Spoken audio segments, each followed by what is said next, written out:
ngasi mathel se mayam ai chengum thongjarake aina mamangda video da leira thalakibudo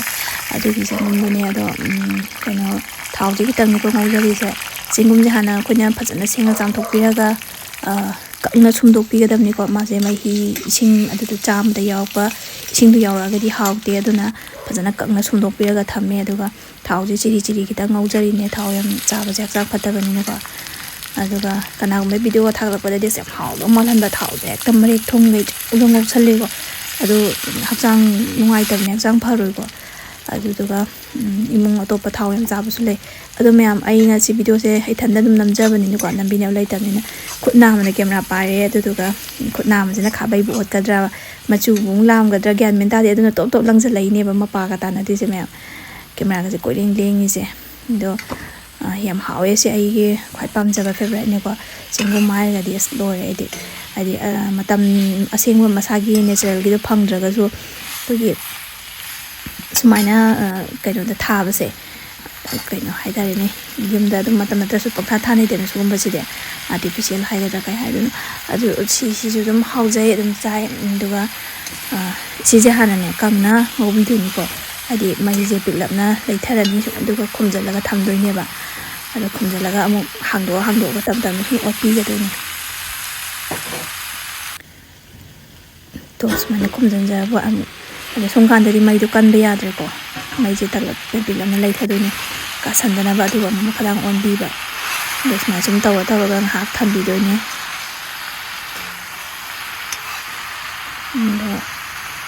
mai hi je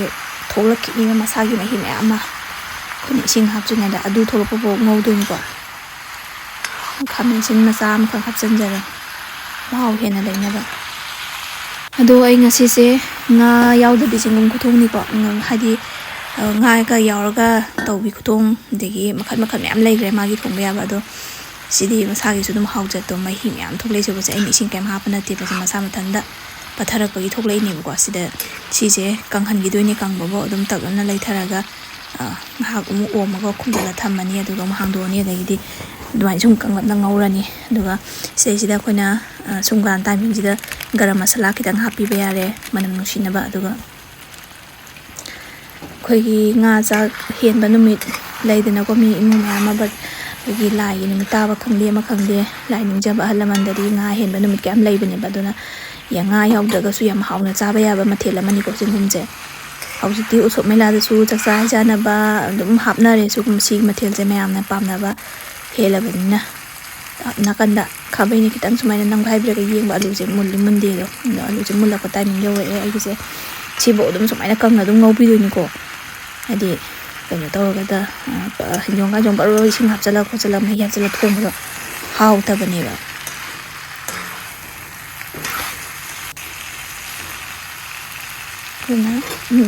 hana di chengum gi kana base kya khangnaram de jukti expert mayam na ko akhang hai mayam na loina hai rabani na si kana base duk mati yam phangre ko aduna mi sing jam chana re ba thai ni han ba de si tha ba yum na tha ja ba chengum sugum ba charu da tha ba je hongam mi ne yong ne sa bi ne ga pak lai pote ba hong ma pasan bana ha le ba ja yo ma do hojikti stang man su loi kha kare ko hari bo akang mu kitang hap chale mahi yam hap chade ko mahi je dum asaba hapana di thuna di mulle madam mangda ba gas kan tok tok ko ado tanja sa da budi su marmak te hek aing ba hap chu yawe nuga ya sina kaino ne thum je isa gi jana ba da bai mungi thum jang da hapi ko thum morok ti isa gi jang da dum hapi ro aina haija jaga su ko ado duga khamen sin kitang hapa gi mau sina ne tongan bani ko khang da sil naw le su hawalai ba isai naw sing thoma thapa tamjarai ba singda kitang kana gadra na khalaga semjabani ko ai video sa sam phajara drang to ngal lai ra budi hawai tha kitang hapa su ya adu ai hawai tha khap ta bi sumaina sing chengum jenga ta ne thongjara gi na tawraga tawre aduga si awa padigom khra chai selaga padigom khra chai sela silore pai time ne adunga sai ha ki ba lu sing do kitang nam gai bi kitam ni ko alu taramu makum se lu maka masa se taramu to sumna kan do ju khawai bani nam gai bana traga ten ko da khai do ko nam gai biro adu duga hadi mahidu lang charang laubdo hauttabani phajadabani ba sina koigi